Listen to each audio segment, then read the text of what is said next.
Namaste Gurukulians, hope you are doing fine at home.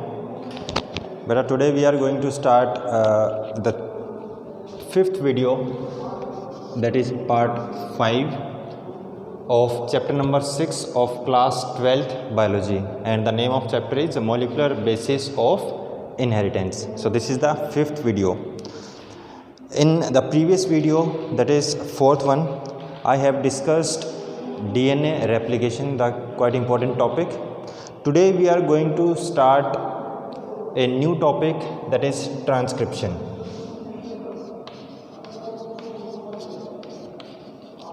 Transcription. So exactly what is transcription? तो उसकी definition देखते हैं. It is the process of copying the information from DNA to RNA. ठीक है. So this is the process of copying information from DNA. पर इसमें मैं लिखता हूँ यहाँ पे स्पेसिफिकली ब्रैकेट के अंदर only one strand from DNA into RNA. ठीक है. So this is the definition, the process of copying information from DNA into RNA. तो जो इससे पहले वाली प्रोसेस करी थी वो हमने क्या की थी, रेप्लिकेशन. रेप्लिकेशन में था एक DNA की जेनेटिक इन्फॉर्मेशन नेक्स्ट DNA के अंदर जाना, पर यहाँ पे हम दूसरे DNA की बात नहीं कर रहे हैं, हम कह रहे हैं DNA से RNA. तो मैंने स्टार्टिंग में आपको एक चीज़ बताई थी, शायद सेकेंड लेक्चर में था वो, कि DNA से DNA बनेगा तो रेप्लिकेशन, DNA से RNA बनेगा तो ट्रांसक्रिप्शन. तो ये स्टेप हम कर चुके हैं रेप्लिकेशन वाला, एक DNA से दो DNA बनाना. ठीक है. Now the second step is DNA से RNA. तो DNA की जो भी इंफॉर्मेशन होगी that will be copied into RNA, या फिर हम कह सकते हैं the information of DNA will be transferred into RNA. DNA is always double stranded, ऐसे लिखते हैं. ठीक है. छोटा d छोटा s, ठीक है, दोनों स्मॉल लेटर्स रहेंगे. But RNA is always single strand, दोनों स्मॉल s लिखने हैं हमने. ठीक है. तो DNA का सिर्फ एक ही स्ट्रैंड एक्ट करेगा टेम्पलेट की तरह. जब हमने DNA से दूसरा DNA बनाया था तो उसमें क्या था, both the strands will act as template, और दोनों स्ट्रैंड के अगेंस्ट नया स्ट्रैंड बना था.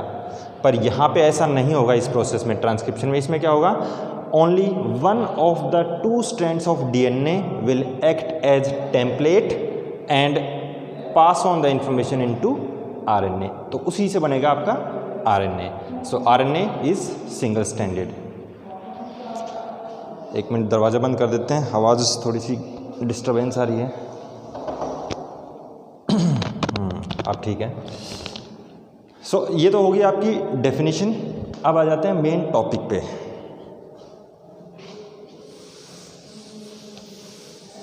तो जो ट्रांसक्रिप्शन है, we are going to study transcription into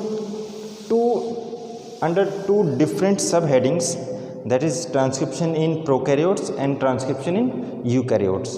तो सबसे पहले चलेंगे हम प्रोकैरियोट्स में. So transcription in prokaryotes.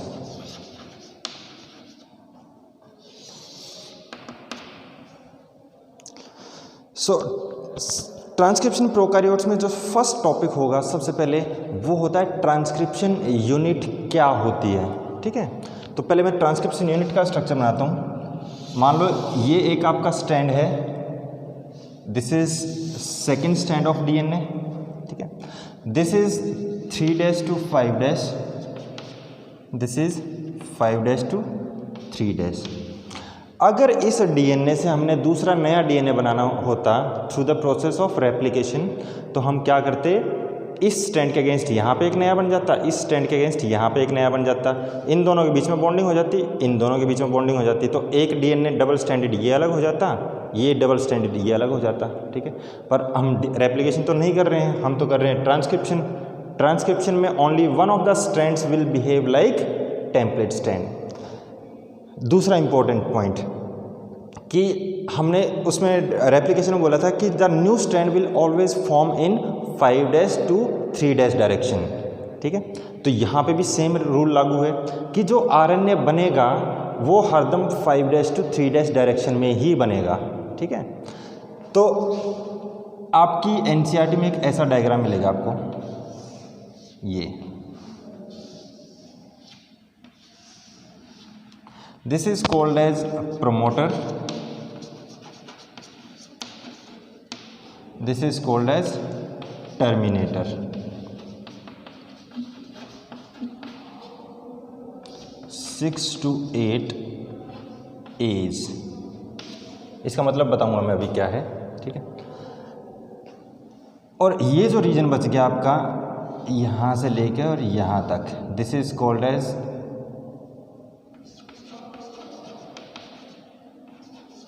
Structural genes, coding नहीं बोलेंगे, structural genes.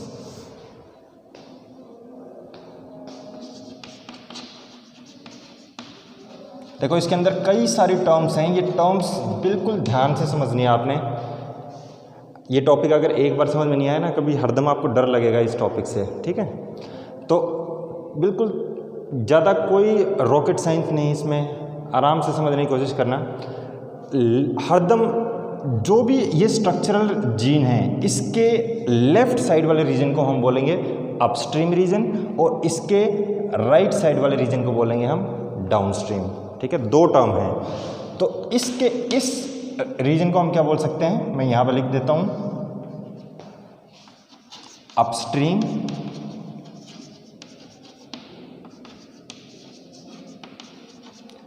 So upstream region will always be present left from structural gene, ठीक है।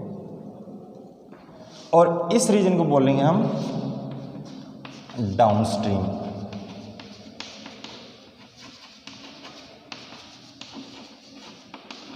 Downstream region, downstream region will be always present right towards structural gene, ये वाली चीज़ हो गई, ठीक है।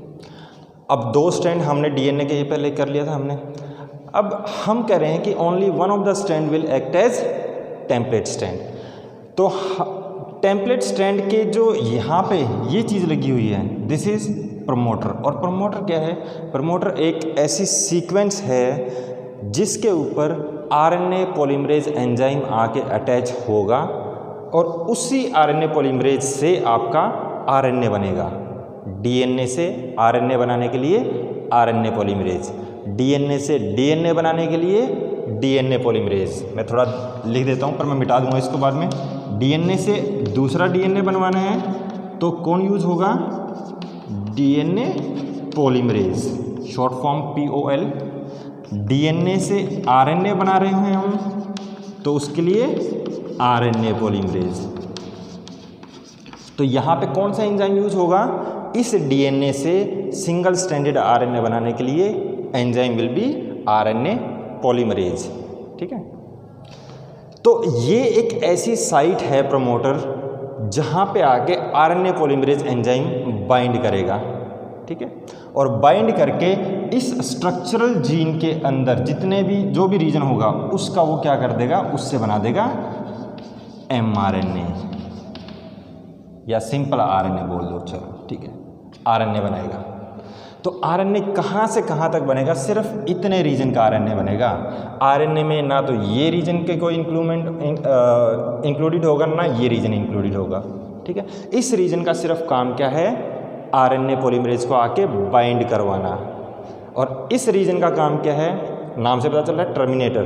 तो जो वो ट्रांसक्रिप्शन की प्रोसेस है उसको वो टर्मिनेट करवाएगा, ठीक है। सो आपके बुक में एक लाइन लिखी हुई है कि promoter will be present towards.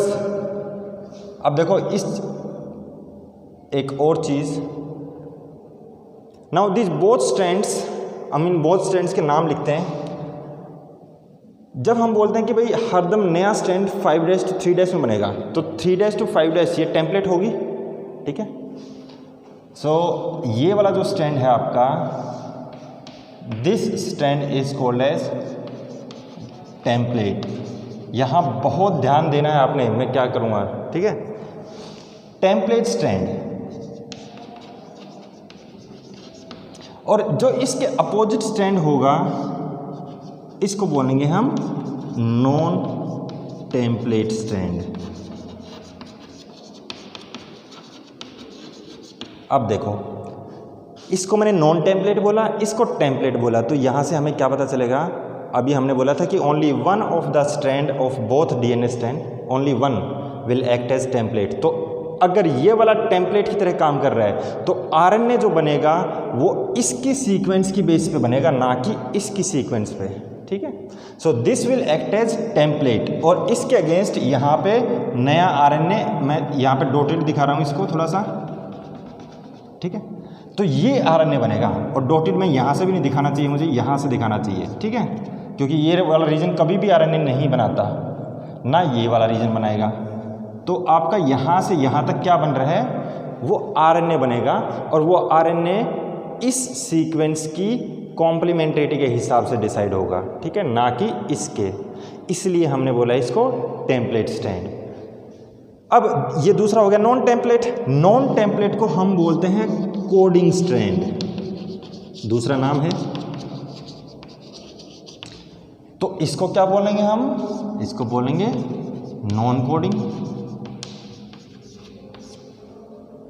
ठीक है। इसको बोलेंगे हम सेंस स्ट्रैंड,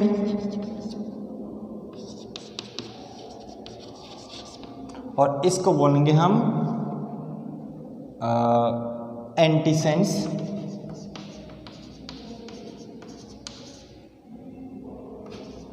अब देखो नाम कई कई आ गए, नीट में यहीं से कंफ्यूज करेंगे आपको, कुछ अलग अलग नाम देंगे।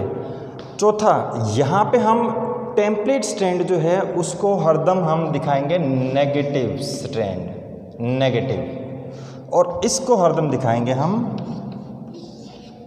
पॉजिटिव।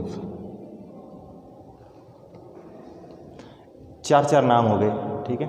या तो वो टेम्पलेट करके पूछेगा, या नॉन कोडिंग पूछेगा, या एंटी स्ट्रैंड पूछेगा, या माइनस के निशान से। इसमें या तो नॉन टेम्पलेट स्ट्रैंड, या कोडिंग स्ट्रैंड, सेंस स्ट्रैंड, और प्लस का निशान। अब एक कंफ्यूजन यहाँ पे ये आएगी कि हम कह रहे हैं कि भाई इसके बेसिस पे ये आरएनए का स्ट्रैंड बनेगा, बट उसकी सीक्वेंस क्या होगी, टेम्पलेट स्ट्रैंड जैसी होगी। कैसे, मैं ये चीज़ मिटा देता हूँ थोड़ा सा यहाँ पे, ठीक है, अभी आपको समझने में आसानी हो जाएगी थोड़ी सी। या उसको मैं यहाँ ऐसे ही रहने देता हूँ, साइड में बनाता हूँ, ठीक है, उसको रिलेट करना है इससे। मैं इस स्ट्रैंड की सीक्वेंस लिखता हूँ सिर्फ स्ट्रक्चरल जीन की, ठीक है। तो यहाँ मैंने सीक्वेंस लिख दी ATGCGATA। तो उसके अगेंस्ट इस स्ट्रैंड की क्या सीक्वेंस होगी, TACGCTAT। ये हो गया आपके डीएनए के दोनों स्ट्रैंड। अब इन दोनों स्ट्रैंड में से मैं कह रहा हूँ कि ऊपर वाला जो स्ट्रैंड है इसको बोला है हमने टेम्पलेट, और इसको बोला है हमने नॉन टेम्पलेट या कोडिंग स्ट्रैंड। हमने बोला कि भाई टेम्पलेट के अगेंस्ट नया आरएनए बनेगा, ठीक है। तो जैसे हमने डीएनए रेप्लिकेशन में करा था कि जो टेम्पलेट स्ट्रैंड होता है उसके 3' एंड जो है वहाँ पे डीएनए पॉलीमरेज आके अटैच हुआ है। तो यहाँ पे क्या हो रहा है, इसके 3' एंड पे आरएनए पॉलीमरेज आके ऐड होगा। वहाँ पे उसने डीएनए बनाया था, यहाँ पे ये क्या बनाएगा, आरएनए बनाएगा। तो टेम्पलेट स्ट्रैंड के अगेंस्ट जब हमारा आरएनए बनेगा तो इसके बेसिस पे आरएनए की सीक्वेंस डिसाइड होगी। तो वो सीक्वेंस क्या होगी, ए के अगेंस्ट यहाँ पे, चलो पहले मैं सिंपल बताता हूँ, अगर डीएनए होता तो क्या होता है, ए के अगेंस्ट TAGCG, गड़बड़ होगी, TACGCTAT,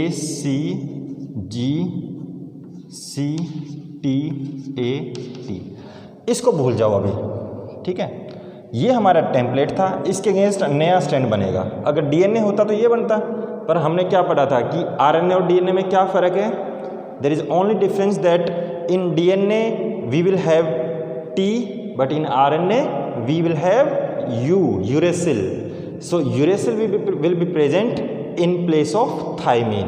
तो अब हम कह रहे हैं कि भाई यहाँ पे आरएनए बना है, तो हम यहाँ पे क्या कर देंगे, यू। तो जहाँ पे भी आपको टी दिखे वहाँ पे करना है हमने यू। अब देखो इस आरएनए की जो सीक्वेंस है that is exactly similar to the coding strand, नीचे वाले स्ट्रैंड के सेम टू सेम सीक्वेंस है देखो, एक्सेप्ट टी और यू, टी और U, A C G C T A U की जगह पे टी। तो आरएनए की सीक्वेंस कोडिंग स्ट्रैंड की सिमिलर सीक्वेंस होगी एक्सेप्ट यू की जगह पे टी, ठीक है। इसलिए हम इसको कोडिंग स्ट्रैंड बोल देते हैं। तो बहुत सारे स्टूडेंट्स को क्या लगता है, कोडिंग मतलब इसी के बेसिस पर नई स्ट्रैंड की आरएनए की सीक्वेंस डिसाइड हुई है, पर सीक्वेंस इसकी वजह से डिसाइड नहीं हुई, सीक्वेंस डिसाइड हुई है टेम्पलेट स्ट्रैंड की वजह से। कोडिंग हमने इसलिए बोला क्योंकि जो सीक्वेंस इसकी है वही सीक्वेंस आरएनए की है, ठीक है। सिमिलर सीक्वेंस हैं एक्सेप्ट टी एंड यू, इसलिए इसका नाम कोडिंग बोल दिया। तो कोडिंग का मतलब ये नहीं है कि इसकी वजह से आरएनए बना है, ठीक है। तो एक क्वेश्चन, एक हम लाइन ये भी बोल सकते हैं कि the sequence of coding of coding strand and RNA is similar except T and U, while the sequence of template strand and RNA will be complementary। complementary वही रूल जो आपका 4 ग्राफ रूल, A का T के साथ, T का A के साथ, C का G के साथ। उम्मीद करता हूँ कि ये वाली चीज़ आपको समझ में आई होगी। अगर ये चीज़ नहीं समझ में आ रही है तो आपका ये लॉजिक क्लियर नहीं होगा, ठीक है। तो ट्रांसक्रिप्शन इन प्रोकैरियोट्स में पहले मैंने ये चीज़ बता दी। अब यहाँ पे इससे रिलेटेड इस सारी चीज़ को हम क्या बोल रहे हैं, this is complete transcription unit. So transcription unit made up of 3 parts.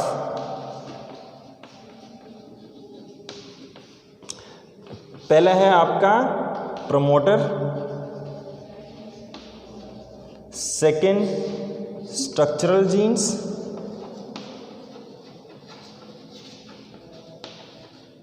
और तीसरा है आपका टर्मिनेटर।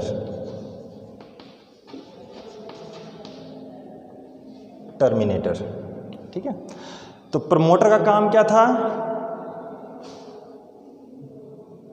यहाँ पे स्पेस नहीं बच रहे हैं, चलो मैं लिखने की कोशिश करता हूँ। यहाँ पे प्रमोटर का काम है बाइंडिंग ऑफ आरएनए पॉलीमरेज, ठीक है, थोड़ा सा कंजेस्टेड हो गया। स्ट्रक्चरल जीन्स, ये वाला जीन, ये वाला पार्ट, ठीक है। स्ट्रक्चरल जीन के अंदर एक्चुअली में क्या है, यहाँ पे बहुत सारे जीन्स हैं, ठीक है, और बहुत सारे जीन्स प्रेजेंट हैं। तो ये इस पूरी यूनिट को हम बोलते हैं सिस्ट्रॉन, ठीक है। टर्म ध्यान रखना, सिस्ट्रॉन। सिस्ट्रॉन क्या है, segment of DNA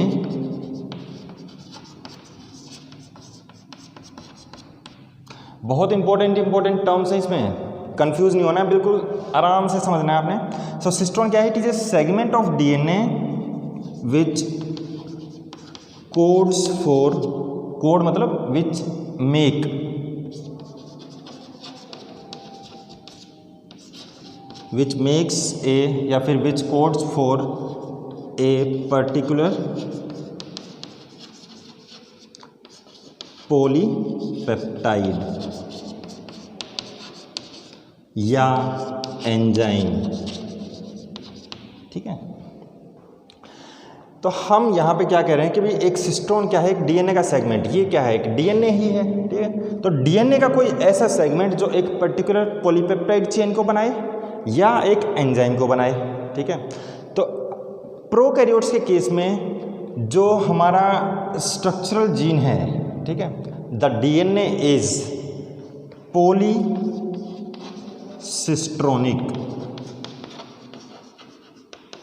and continuous. हर एक टर्म इंपॉर्टेंट है।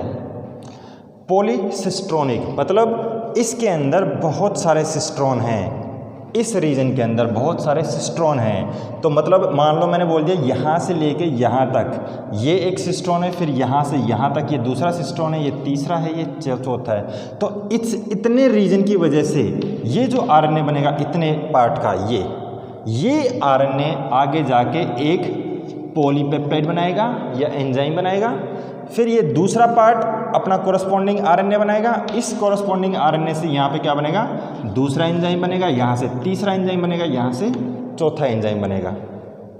ठीक है, तो एक ही स्ट्रक्चरल यूनिट के अंदर बहुत सारे सिस्ट्रॉन हैं, ठीक है, कंटिन्यूसली प्रेजेंट हैं, और बहुत सारे सिस्ट्रॉन प्रेजेंट होने की वजह से हम प्रोकैरियोटिक डीएनए को क्या बोलते हैं, पॉलीसिस्ट्रोनिक।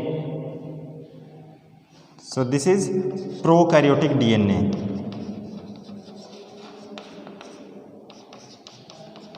So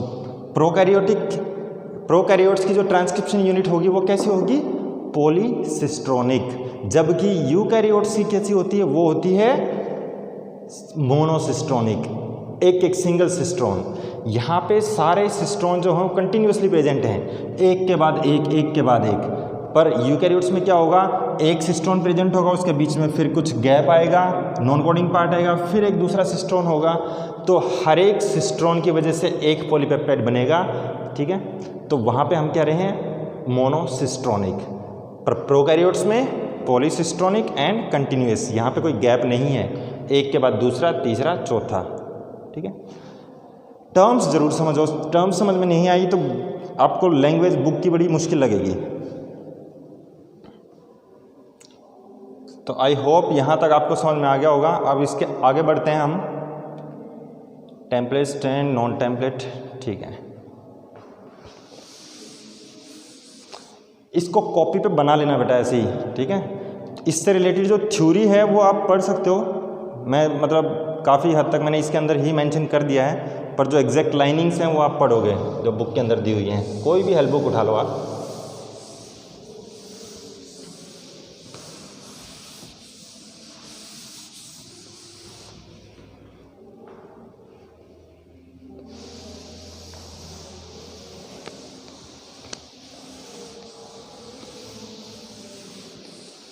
अब हम देखेंगे एग्जैक्ट प्रोसीजर है क्या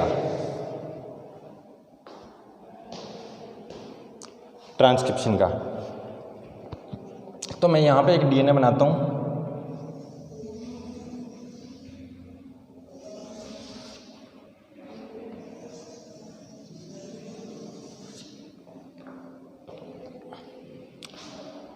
थोड़ा सा डिफ्रेंशिएट करने के लिए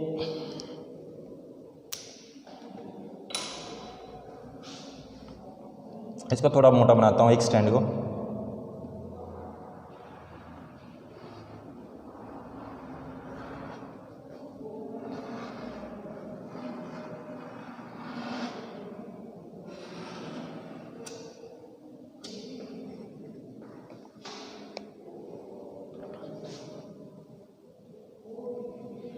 अब देखो इस स्टैंड को बोलता हूँ मैं 3'। अब ये इसका 3' एंड है, तो ये देखो अब इसका 5' एंड कहाँ पे होगा,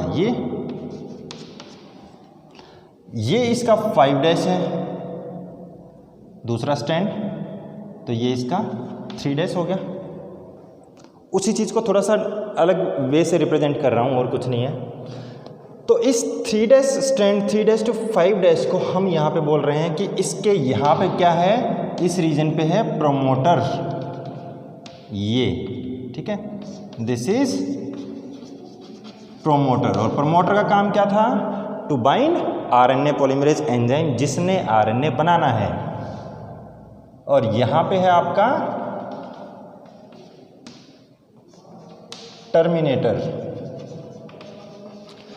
सो टर्मिनेटर क्या है, it is A stretch of 6 to 8 ए मतलब ATGC हमने 4 बताए थे, तो यहाँ पे 6 से 8 लगातार ए मिलेंगे आपको। तो वहाँ से क्या आ जाएगा, एक सिग्नल आ जाएगा कि यहाँ पे ट्रांसक्रिप्शन ख़त्म हो जानी है। ट्रांसक्रिप्शन यहाँ से स्टार्ट होगी, एग्जैक्टली स्टार्ट भी नहीं कह सकते, यहाँ पे तो आरएनए पॉलीमरेज बाइंड करेगा, स्टार्ट होगी यहाँ से। ठीक है। और ट्रांस खत्म कहाँ पे होगी, ये। तो दिस इज, अगर कोई पूछे स्पेसिफिकली ये रीजन क्या होगा, तो इसको आप बोल सकते हो this is transcription start site. और ये है आपकी यहाँ दिस रीजन, ठीक है। ये हो गया आपका transcription terminator site, termination site, ठीक है। पर मैं इसको यहाँ पे मिटाऊंगा क्योंकि मैंने बाकी चीज़ दिखानी है, ठीक है। तो इसको एक बार नोट कर लेना आप। यहाँ से ट्रांसक्रिप्शन स्टार्ट होगी, कहाँ से, जहाँ से प्रमोटर ख़त्म होगा उसके जस्ट बाद से ट्रांसक्रिप्शन स्टार्ट हो जाएगी। और जहाँ पे टर्मिनेटर स्टार्ट हो रहा है उससे जस्ट पहले आपका ट्रांसक्रिप्शन टर्मिनेशन साइट है। तो ट्रांसक्रिप्शन कहाँ से कहाँ तक हुआ, यहाँ से यहाँ तक। और इसी रीजन को हमने क्या बोला था, स्ट्रक्चरल जीन्स, ठीक है, फंक्शनल जीन्स। इसी पार्ट का हमारा क्या बनना है, आरएनए बनना है। मैं इसको यहाँ से मिटा रहा हूँ।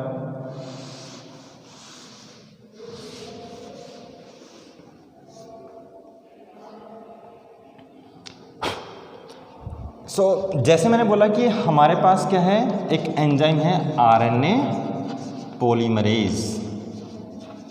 तो सबसे मेन पहले एक इम्पॉर्टेंट पॉइंट कि प्रोकैरियोट्स में आरएनए हमारे पास 3 टाइप के होते हैं। RNA is of 3 types. आपने 11th क्लास में पढ़ा होगा ना ये आरएनए, जिसको हम राइबोसोमल आरएनए भी बोलते हैं, mRNA जिसको मैसेंजर आरएनए बोलते हैं, और tRNA जिसको ट्रांसफर आरएनए बोलते हैं, ठीक है। तो all 3 types of RNA will be synthesized from DNA by a single enzyme that is RNA polymerase. So prokaryotes में सिर्फ एक ही टाइप का आरएनए पॉलीमरेज है, जबकि यूकैरियोट्स में 3 टाइप के आएंगे आपके अलग अलग, ठीक है। सो single RNA polymerase will code for, या विल फॉर्म, सीधा लिखो, इजी लैंग्वेज लिखते हैं, will form all 3 types of RNA. चाहे वो कोई सा भी टाइप का आरएनए है, वो कौन सा बनाएगा एंजाइम, सिर्फ एक ही टाइप का यूज हो रहा है, आरएनए पॉलीमरेज। तो अब सबसे पहले आरएनए पॉलीमरेज का काम क्या है, पॉलीमराइजेशन का। पर ये आरएनए पॉलीमरेज बाइंड करेगा प्रमोटर रीजन पे, ठीक है। तो RNA polymerase is made up of 5 polypeptides, 3, 4, 5। ध्यान से देखना, एक सब यूनिट है अल्फा, दूसरी है अल्फा डैश, तीसरी है बीटा, चौथी है बीटा डैश, और 5वीं है सिग्मा, ठीक है, सिग्मा सब unit. These are 5 subunits of this enzyme RNA polymerase। ये जो 2 हैं, ये इनका फंक्शन होता है प्रोटेक्टिव नेचर का है। प्रोटेक्टिव मतलब आरएनए पॉलीमरेज को प्रोटेक्ट करके रखना है। ये जो 2 हैं, इसका काम है कैटालिटिक, मतलब जिन्होंने डीएनए से आरएनए बनाना है।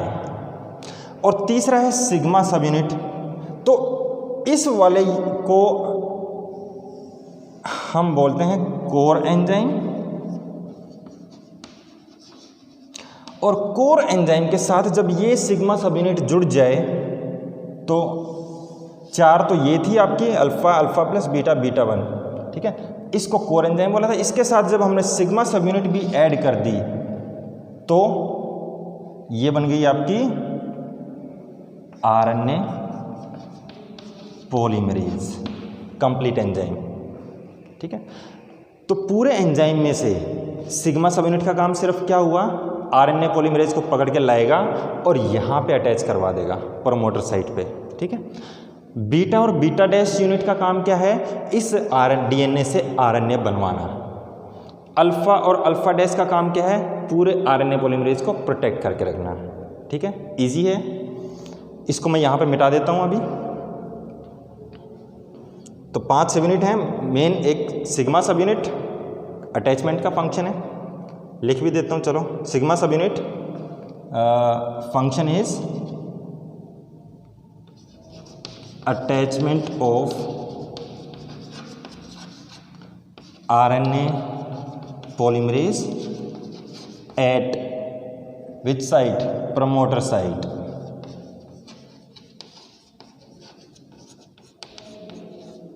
सिर्फ अटैचमेंट का काम है, और जैसे ही अटैचमेंट हुआ ये सब यूनिट जो है वो वहां से हट जाती है। तो एक पॉइंट ये हो गया कि भाई एक ही RNA पॉलीमरेज है, तीनों टाइप का RNA बनाएगा। दूसरा पॉइंट ये आ गया कि RNA पॉलीमरेज एक एंजाइम है, ठीक है, उस एंजाइम के 5 सब यूनिट है, किसका क्या फंक्शन है ये बता दिया।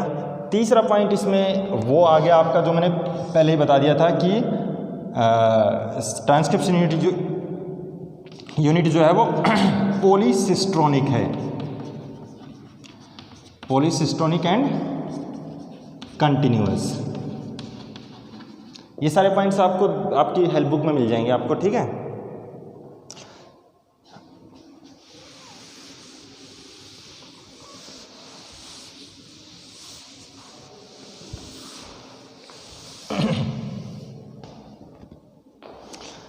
So the whole process of transcription is completed into 3 steps. The first step is initiation.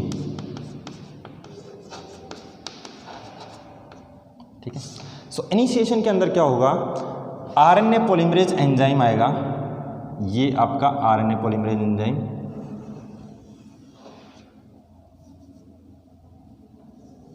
और ये उसकी सिग्मा सब यूनिट,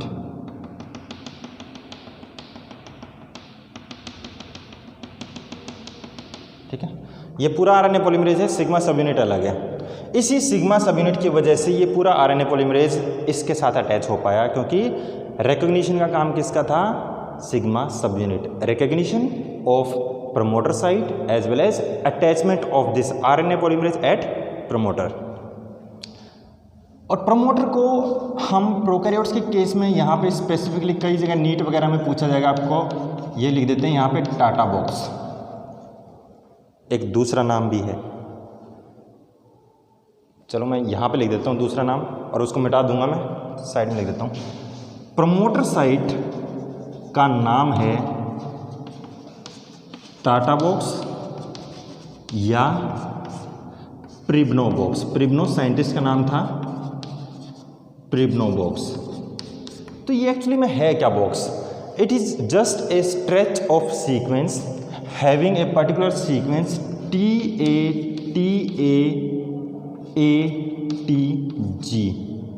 ये 7 लेटर्स की सीक्वेंस है। इस 7 लेटर में देखो TATA पहले 4 लेटर ये हैं, इसी के बेसिस पे हमने इसका नाम दे दिया। तो यहाँ जहाँ प्रमोटर है इस रीजन पे यहाँ पे क्या सीक्वेंस है, यहाँ जो मैंने यहाँ पे लिखी TATAATG, इस सीक्वेंस को किसने आइडेंटिफाई किया, सिग्मा सब यूनिट ऑफ RNA पॉलीमरेज ने। तो RNA पॉलीमरेज आके अटैच हो गया, और जैसे ही अटैच हुआ सिग्मा सब यूनिट अलग हो जाएगी वहाँ से, ठीक है। So this is the process, this process is called as initiation. Second, elongation. Elongation के अंदर क्या होगा, अब देखो DNA के दोनों स्ट्रैंड को अलग अलग तो करना ही पड़ेगा हमें, जैसे DNA रेप्लिकेशन में किया था। तो शायद NCERT में लाइन लिखी हुई है कि नहीं लिखी है, यहाँ पे इसमें आपका हेलिकेज एंजाइम भी काम आएगा। हेलिकेज का काम क्या था, हेलिक्स को ब्रेक करना, मतलब अलग अलग करना दोनों स्ट्रैंड्स को। गायरेज या इसका दूसरा नाम था टोपोआइसोमरेज, इसका भी काम आएगा। काम क्या था इसका, जो आपकी टेंशन जो क्रिएट होगी अनवाइंडिंग ऑफ स्ट्रैंड्स की वजह से, उसको रिलीव करना। और तीसरा था आपका SSBP, single strand binding protein. अब देखो दोनों स्ट्रैंड्स को हमने अलग अलग करना है, ठीक है।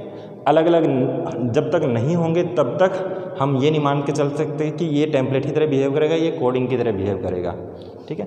तो ये दोनों स्ट्रैंड अब अलग भी होंगे, तो अलग करने के लिए हेलिकेज, टोपोइसोमरेज या gyrase and single stranded binding protein, जो उसको अलग अलग करके रखेगा।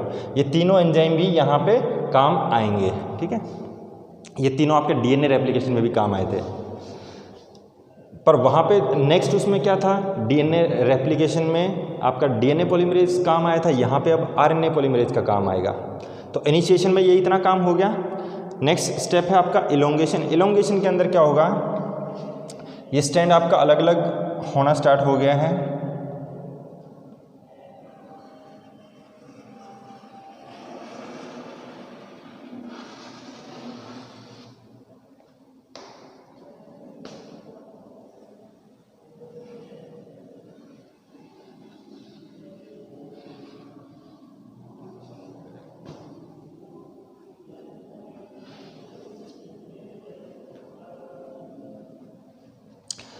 तो इलोंगेशन में हम दिखा रहे हैं कि भाई यहाँ पे ये जो स्ट्रैंड था, चलो इसको थोड़ा सा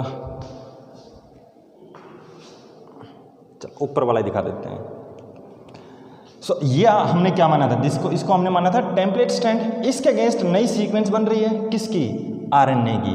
तो ये यहाँ से जब यहाँ से बबल, जहाँ जहाँ बबल खुलता जाएगा वहाँ से आरएनए बनता जाएगा। तो आरएनए बनना स्टार्ट हो चुका है और वो इतना बड़ा हो चुका है। यहाँ से मैं इसको ऐसे दिखा रहा हूँ, ठीक है।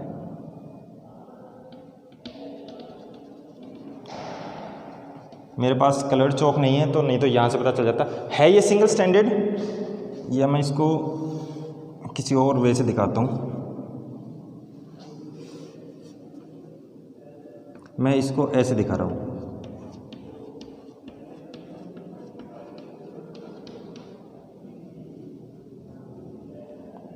ठीक है। तो ये आपका आरएनए का एक स्ट्रैंड बन रहा है। So this is newly synthesising RNA. RNA single stranded है, तो इस टेम्पलेट स्ट्रैंड के अगेंस्ट ये आरएनए बनता जा रहा है, ठीक है। तो ये जब आरएनए बने, अब यहां से बनता जा रहा है, कब तक चलेगा ये, जब तक यहाँ पे ट्रांसक्रिप्शन स्टॉप साइट या टर्मिनेशन साइट जब तक नहीं आ जाएगी, ठीक है। सो इलोंगेशन में आपका ये काम चल रहा है। इलोंगेशन किसकी वजह से हो रही है, आरएनए पॉलीमरेज की वजह से। तीसरा स्टेप है आपका टर्मिनेशन। ये सेम ऐसा ही डायग्राम आपको मिलेगा आपका एनसीईआरटी में या किसी भी हेल्प बुक में, ठीक है। अब टर्मिनेशन के अंदर क्या होगा कि यहाँ पे एक एक्स्ट्रा फैक्टर आएगा, उसका नाम है रो फैक्टर, ठीक है। वो रो फैक्टर आएगा, कब काम आएगा वो, जब ये आरएनए पॉलीमरेज यहाँ से यहाँ तक जा चुका है और आरएनए की सिंथेसिस होती जा रही है आपकी, ठीक है। तो जैसे ही वो इस पे आया, यहाँ पे सीक्वेंस क्या थी, टर्मिनेशन साइट की, मैंने बोला था टर्मिनेशन साइट पे 6 से 8 ए मिलेंगे आपको लगातार, ए। वैसे तो कुछ भी हो सकता था, ATGC, यहाँ तो कुछ भी हो सकता था, पर यहाँ इस एरिया के अंदर इस टेम्पलेट स्टैंड में आपको क्या मिलेगा, 7 से 8 ए। तो जैसे ही ये सीक्वेंस आई, यहाँ से एक रो फैक्टर आएगा। अभी भी यहाँ पे एंजाइम है आपका, ये दिस इज आरएनए पॉलीमरेज, वही तो बना रहे हैं आपका आरएनए, ठीक है। हमने यहाँ पे सिग्मा सब यूनिट क्यों नहीं दिखाई, क्योंकि इसका काम सिर्फ क्या था, recognition of promoter site and attachment of core enzyme that is RNA polymerase on promoter. तो वो तो निकल चुका। जैसे रिलीज ऑफ इलोंगेशन के टाइम पे हम क्या लिख सकते हैं, यहाँ पे एक पॉइंट और लिख देना, रिलीज ऑफ सिग्मा सब यूनिट, क्योंकि उसका फंक्शन कहाँ खत्म हो चुका, वो रिलीज हो जाएगी। तभी मैंने यहाँ पे सिग्मा सब यूनिट नहीं दिखाई। तीसरे के अंदर क्या होगा, यहाँ से चलो बना देते हैं, दोबारा डायग्राम बनाना पड़ेगा। टर्मिनेशन साइट में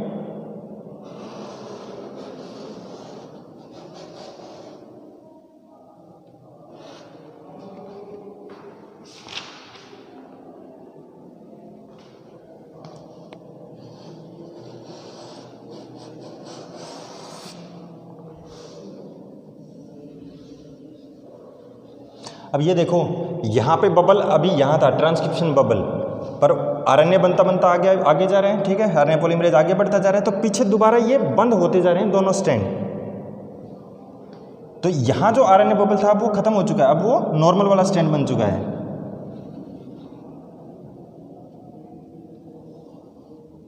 अरे